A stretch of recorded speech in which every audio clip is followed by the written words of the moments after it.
प्यारे बच्चों, कैसे हो सब अच्छे होंगे। तो चलिए आज का हम अपना अध्याय आरंभ करते हैं। आज हम पढ़ेंगे चाणक्य नीति के बारे में, जिसमें हमें बहुत अच्छी बातों के बारे में पता चलेगा।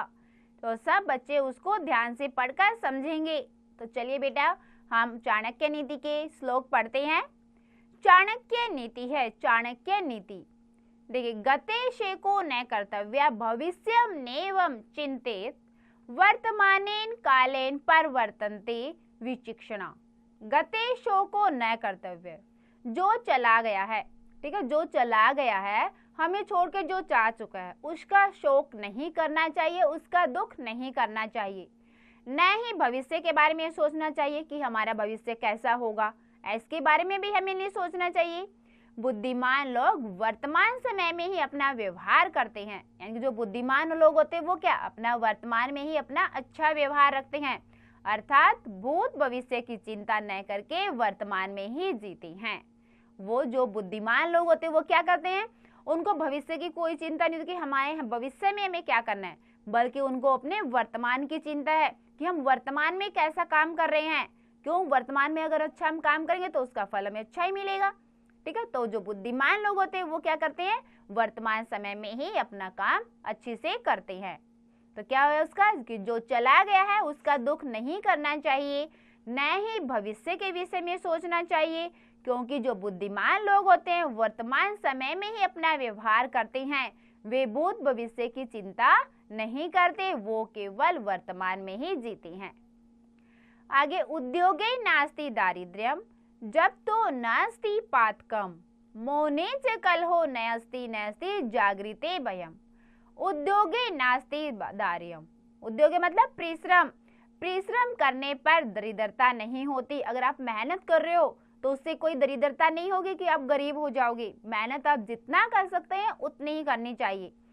परिश्रम करने से दरिद्रता नहीं होती है, और ईश्वर का भजन करने से कोई बुराई नहीं है कि हम पूरा दिन ईश्वर को भजते रहेंगे, उसमें कोई बुराई है, ऐसा नहीं है। मौन रहने पर कलह नहीं होता, यानी कि अगर आप चुप रहेंगे तो क्या होगा, झगड़ा ही नहीं होगा। अगर कोई झगड़ा चल रहा है उसमें आप लोग चुप रहेंगे तो फिर झगड़ा खत्म हो जाएगा।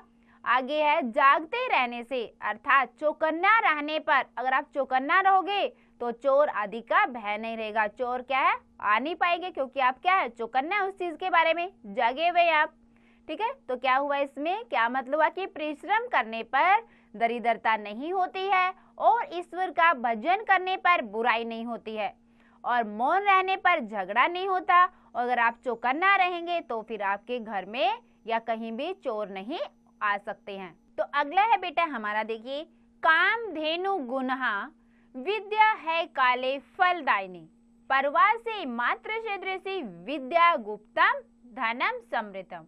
ठीक है, तो क्या बोला है इसमें, कामधेनु गुणहा विद्या, जो हमारी विद्या है वो कामधेनु के समान होती है। ठीक है, विद्या कैसी होती है हमारी, कामधेनु के समान गुणों वाली होती है।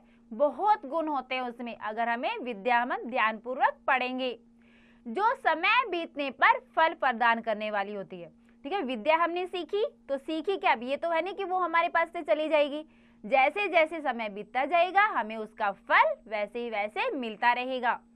यह है जो विद्या है वो क्या है, परदेश में अगर हम दूसरी जगह जाएंगे परदेश में तो विद्या क्या है, हमारी माता के समान है। माता के समान ही हमारी रक्षा करती। क्यों, अगर हमें पढ़ना लिखना आता है तो क्या है, हम अपना अच्छे से सारे काम हमारे अच्छे से होंगे। जैसे माँ हमारी रक्षा करती है, देखभाल करती है, वैसे ही विद्या भी एक माता के समान ही है। विद्या को गुप्त धन माना गया है। गुप्त धन क्या होता है, जो छुपा हुआ धन है। क्यों, विद्या क्या है, ये विद्या तो दिखाई देती है किसी को, हाँ भी इसके कितनी एजुकेशन है, इसके पास कितना ज्ञान है, ऐसा हमें दिखाई नहीं देता है। लेकिन अगर वैसे ही अगर धन है तो वो तो दिखाई देता है सबको। तो विद्या क्या है, एक गुप्त धन है, छिपा हुआ धन है। इसीलिए क्या है, विद्या हमें बहुत अच्छी से ग्रहण करनी चाहिए, उसको बहुत अच्छा समय देना चाहिए विद्या ग्रहण करते हुए, ताकि हम अपने जीवन में कामयाब हो सके। ठीक है, तो क्या हुआ, इसका जो विद्या है वो कामधेनु के समान गुणों वाली है, जो समय बीतने पर भी फल प्रदान करती है। और यह विद्या परदेश में जाने पर माता के समान है, विद्या को गुप्त धन माना गया है। ठीक है बेटा, तो देखिए अगला क्या है हमारा श्लोक। वरम प्राण परित्यागो मान भंगे जीवनात्, प्राण त्यागे क्षणम दुखम मान भंगे दिने दिने। तो क्या बोलेगा सब, वरम प्राण परित्यागो मान भंगे जीवनात्। ठीक है, क्या बताएगा इसमें, अपमानित जीवन से, यानी कि अगर हमारा जीवन अपमानित है, जीवन से प्राणों का परित्याग करना कहीं श्रेष्ठ है, क्योंकि प्राण त्याग करने पर तो क्षण भर ही दुख होगा, यानी कि थोड़ी देर के लिए दुख आएगा, किंतु मान भंग होने से तो हमेशा ही दुख होगा। ठीक है, क्या बोला, मान लो आपको अपमानित है, बहुत ज्यादा अपमानित है, उससे क्या, अपमानित जीवन से अच्छा है कि अपने प्राण ही त्याग दो, वही श्रेष्ठ है उससे।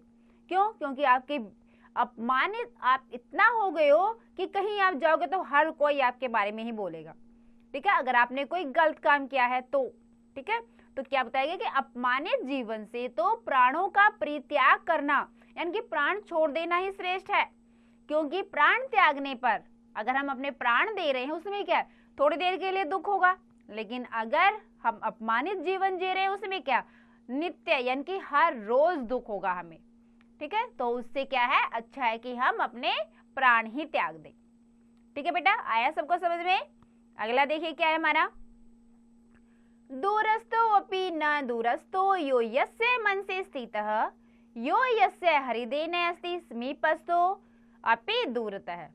ठीक है, क्या बताएगा इसमें, देखिए दूरस्थो अपि न दूरस्थो यो यस्य मन से स्थित है।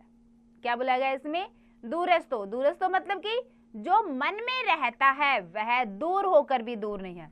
अगर कोई हमारे मन में है, ठीक है, मन में है हमारे, वो हम उसे मन से चाहते हैं, चाहे वो कितने भी दूर गया हो, लेकिन फिर भी वो दूर नहीं है। किंतु जो हृदय में नहीं है वह समीप होने पर भी दूर ही होता है। लेकिन अगर किसी को मन से चाहते ही नहीं है, चाहे वो हमारे पास में बैठा हो, लेकिन फिर भी क्या है, वो हमारे से दूर ही है, क्यों, हमारा मन नहीं है उसमें। ठीक है, तो क्या बताएगा कि जो मन में रहता है वह दूर होकर भी दूर नहीं है, लेकिन जो हमारे हृदय में नहीं है वह पास होकर भी दूर ही होता है, चाहे कितना ही पास हो वो क्या, दूर ही होता है। ठीक है बेटा, आगे देखिए क्या है, पुष्पे गंधम तिले तेलम काष्ठ अग्नि पैसे घृतम इक्षो गुड़म तथा देहे पासे आत्मानम विवेकता है। तो क्या है, पुष्पे गंधम तिले तेलम। ठीक है बेटा, तो क्या होगा इसका, फूल में गंध।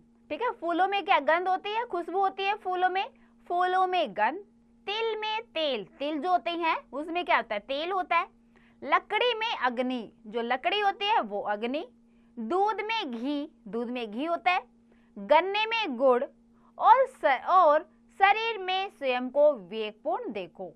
ठीक है, जैसे फूल में हम गंध को ढूंढते हैं, तिल में हम तिल में से हमारे लिए तेल मिलता है, लकड़ी में अगर हम अग्नि डालेंगे तो जलेगी, दूध में से अगर हम घी निकालेंगे तो घी आएगा, गन्ने में से क्या है, गुड़ बनेगा, और वैसे ही अगर हमारा शरीर है उसको हम विवेकपूर्ण तरीके से देखो, उसको विवेकपूर्ण में संयम रखना शरीर के लिए भी बहुत जरूरी है। ठीक है बेटा, अगला देखिए क्या है, अगला है मनसा चिंतितम कार्यम वाचा नेव प्रकाशेत मंत्रेण यक्षेत गुडम कार्ये च अपि नियोजयते।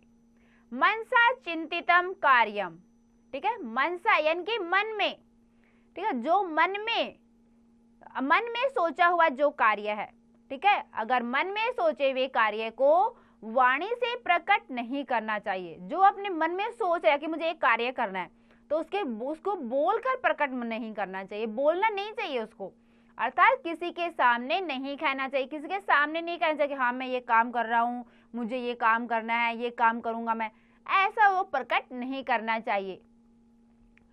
सोच समविचार कर, बहुत ही सोच विचार कर अपने उस बात की रक्षा करनी चाहिए, अर्थात उसे छुपाना चाहिए, गुप्त रखना चाहिए और समय आने पर कार्य में लगाना चाहिए। ठीक है, अगर आपने कोई काम करने की सोची है, किसी के बारे, मान लो किसी का, आपको कोई भलाई करना है किसी का, ठीक है, किसी के लिए कोई अच्छा काम करना है आपको, तो आप क्या करेंगे, ये तो है नहीं कि उसको बताएंगे, सबको बताएंगे कि हाँ नहीं मैं उसके लिए अच्छा काम करूँ, नहीं, ऐसा नहीं करना चाहिए। अपने इस भाव को अपने अंदर छुपा के रखो, गुप्त बना के रखो उसको, और जब समय आए तो आप वो काम कर दो।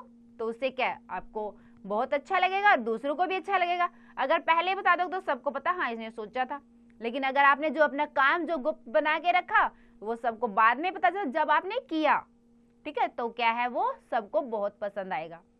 ठीक है बेटा, तो मन में सोचे हुए कार्य को अपने वाणी से प्रकट नहीं करना चाहिए, किसी के सामने नहीं कहना चाहिए। सोच विचार कर अपनी बात की रक्षा करनी चाहिए और समय आने पर उसे उस कार्य में लगा देना चाहिए। तो आगे है बच्चों, देखो, तावत भयेषु वेतव्यम यावत भयम अनागतम आगतम तो भयम दृष्ट्वा परहर्तव्यम संकया। ठीक है, क्या होगा इसका, देखिए, तब तक भय से डरना चाहिए जब तक भय न आ जाए, यानी कि जब तक डर तुम्हारे सामने ना आ जाए तब तक उससे डरो। आए हुए भय को देखकर नहीं डरना चाहिए। अगर जब भय बिल्कुल आ ही जाता है आपके सिर पर तब नहीं डरना चाहिए उसे, बल्कि बिना शंका के उसे दूर करना चाहिए, बिना किसी संदेह को उसे दूर करने की कोशिश करनी चाहिए। ठीक है, क्या होगा कि जब तक भय से डरना चाहिए तब तक, जब तक कि वो भय न आ जाए। जब वो भय आ जाए तो उसको देखकर डरना नहीं चाहिए, बल्कि उसको दूर करने की सोचना चाहिए। ठीक है बेटा, ये थे हमारे नीति श्लोक, सबको बहुत अच्छे समझ में आए होंगे। तो चलिए एक बार हम इसका भावार्थ भी देख लेते हैं। भावार्थ देखिए, जो चला गया उसका शोक नहीं करना चाहिए, न ही भविष्य के विषय में सोचना चाहिए। बुद्धिमान लोग वर्तमान समय में ही अपना व्यवहार करते हैं, अर्थात भूत भविष्य की चिंता न करके वर्तमान में जीते हैं। दूसरा है, परिश्रम करने पर दरिद्रता नहीं होती। ईश्वर का भजन करते रहने से पाप बुराई का भय नहीं है। मौन रहने पर कलह झगड़ा नहीं है, और जागते रहने अर्थात चौकन्ना रहने पर चोर आदि का भय नहीं रहता है। अगला है, विद्या कामधेनु के समान गुणों वाली है, जो समय बीतने पर भी फल प्रदान करती है। यह विद्या परदेश में जाने पर माता के समान है। विद्या को गुप्त धन माना गया है। आगे है, अपमानित जीवन से प्राणों का परित्याग करना कहीं श्रेष्ठ है, क्योंकि प्राण त्यागने पर तो क्षण भर ही दुख होगा, किंतु मान भंग होने से तो नित्य ही दुख होगा। ठीक है बेटा, अगला है हमारा, जो मन में रहता है वह दूर होकर भी नहीं दूर है, और किंतु जो हृदय में नहीं है वह समीप होने पर भी दूर ही होता है। आगे है, फूल में गंध, तिल में तेल, लकड़ी में अग्नि, दूध में घी, गन्ने में गुड़ और शरीर में संयम को विवेकपूर्ण देखो। मन में सोचे हुए कार्य को वाणी से प्रकट नहीं करना चाहिए, अर्थात किसी के सामने नहीं कहना चाहिए। सोच विचार कर अपने उस बात की रक्षा करनी चाहिए, अर्थात उसे गुप्त रखना चाहिए और समय आने पर कार्य में लगाना चाहिए। ठीक है बेटा, आगे है, तब तक भय से डरना चाहिए जब तक भय न आ जाए। आए हुए भय को देखकर डरना नहीं चाहिए, बल्कि बिना शंका के उसे दूर करना चाहिए। ठीक है बेटा, सबको नीति श्लोक बहुत अच्छे समझ में आ गए होंगे। तो चलिए अब हम करते हैं इसका अभ्यास कार्य। अभ्यास कार्य में देखिए, पहला प्रश्न क्या है, निम्नलिखित प्रश्नों के उत्तर दीजिए। पहला प्रश्न क्या है हमारा, शोक कदा न कर्तव्यम। तो शोक हमें कब नहीं करना चाहिए, कोई चीज जाने के बाद। तो क्या लिखेंगे हम इसको, शोक गतो न कर्तव्यम। ठीक है बेटा, तो वैसे आपका दूसरा प्रश्न है, कदा दारिद्र्यम न अस्ति। तीसरा है, विद्या कीदृशी भवति, पुष्पे तिले काष्ठे च किम किम भवति। आगे है, यह अस्माकं मनसि स्थित स कीदृश है। तो ये आपको पाठ अच्छे से समझकर, सब कुछ ध्यान पूर्वक पढ़कर आपको ये प्रश्नों के उत्तर अपने आप से करने हैं। ठीक है बेटा, दूसरा है, श्लोकों को पूरा कीजिए। पहले जैसे गते डैश ने चिंतित डैश परिवर्तनते विचक्षणा। ठीक है, तो जैसे ये श्लोक है गते, तो इसको हम कैसे पूरा करेंगे, गते शोको न कर्तव्यो भविष्यम नेव चिंतयेत वर्तमानेन कालेन परिवर्ततो विचक्षणा। ठीक है बेटा, तो वैसे ही आपको दूसरा श्लोक भी पूरा करना है।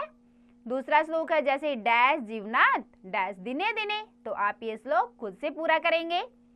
तीसरा है, तावत भयेषु डैश आगतम तु डैश, तो ये भी आप श्लोक को पूरा करेंगे। अब आगे देखिए क्या है, तीसरा है हमारा निम्नलिखित श्लोकों का हिंदी में अनुवाद कीजिए। इनका बेटा आपको हिंदी में अनुवाद करना है। क्या देखिए, उद्योगे नास्ति दारिद्र्यम जप्तो नास्ति पातकम मोनम मोने च कलहो नास्ति नास्ति जागृते भयम। ठीक है, उद्योगे नास्ति दारिद्र्यम, परिश्रम करने में कोई गरीबी नहीं है, और भगवान को जपने से कोई बुराई नहीं है, और चुप रहने से झगड़ा नहीं होगा, और जागते रहने से चोर घर में नहीं आएंगे। ठीक है बेटा, ये इसका हिंदी अनुवाद है। तो वैसे आपको दूसरे श्लोक का भी हिंदी अनुवाद करना है। मनसा चिंतितम कार्यम वाचा नेव प्रकाशेत मंत्रेण रक्षेत गूढ़म कार्ये चपि नियोज्यते। ठीक है बच्चों, इसका आप क्या करेंगे, हिंदी अनुवाद। अब आगे देखिए क्या प्रश्न 4 में आपको क्या करना है।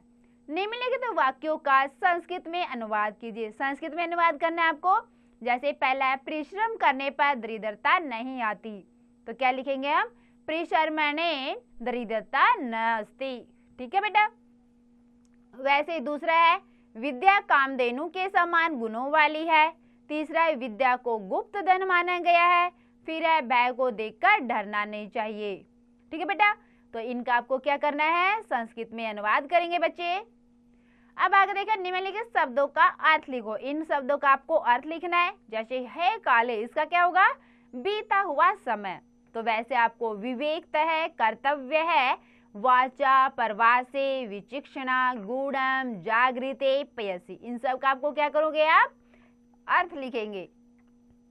आगे बेटा क्रियाकलाप एक्टिविटी में बच्चों देखो आपको क्या करना है, विपरीतार्थक मिलान कीजिए। विपरीत शब्दों को मिलाना है, उल्टे शब्दों को मिलाना है। जैसे विमूढ़ा, आगतम, माता, समीपस्थ, दूरवाणी। ठीक है, इधर है अनागतम, पिता, दूरस्थ, विचिक्षणा, अदूरवाणी। तो विमूढ़ा का कैसे होगा, जैसे विमूढ़ का होगा विचिक्षणा। ठीक है बच्चों, वैसे आपको और भी विलोम शब्द मिलान करने हैं। स्वमूल्यांकन, वर्ण विच्छेद कीजिए। यहाँ पर आपको क्या करना है, वर्ण विच्छेद करना है। जैसे कामधेनु, कामधेनु का क्या करेंगे, क जमा आ का, म जमा अ म, धे, धे का क्या होगा, द जमा ए, और नो, नो का क्या होगा, न जमा ओह। ठीक है, फिर यहाँ पे विसर्ग भी लगाएंगे हम। ठीक है बच्चों, ये वर्ण विच्छेद है। अब आगे आपको मंत्रम, दारिद्र्यम, आगतम, जागृत है, इन सब का आपको क्या करोगे, आप वर्ण विच्छेद करेंगे। आगे बेटा मूल्यप्रक प्रश्न, इसमें आपको क्या करना है, विद्या हमारा गुप्त धन किस प्रकार है। पाठ में हमने पढ़ा ना, विद्या हमारा गुप्त धन है। तो आपको अपने विचार प्रकट करने हैं कि विद्या हमारा गुप्त धन किस प्रकार है। तो आप अपने सोचिए और इस पर कुछ वाक्य लिखिए। आगे बेटा श्रवण कौशल में आपको क्या करना है, अपने विषय अध्यापक या अध्यापिका से पाठ का एक श्लोक, कोई भी एक श्लोक आपको ध्यानपूर्वक सुनना है और उस पर आधारित प्रश्नों के उत्तर दीजिए। ठीक है, कोई भी एक श्लोक आप सुनिए और उस पर जो भी प्रश्न बन रहे हैं उनके आपको उत्तर देने हैं। ठीक है बेटा, तो ये सब बच्चे करेंगे। तो बेटा नीति श्लोक पढ़े हमने, बहुत अच्छे श्लोक थे, सब बच्चों को बहुत अच्छे लगे होंगे, और सीखने को देखो कितना कुछ मिला हमें इन श्लोकों से, है ना, जो कि हमारे जीवन में काम आएंगे, विद्या में काम आएंगे, पढ़ाई में काम आएंगे, और हम अच्छे रास्ते पे चलेंगे।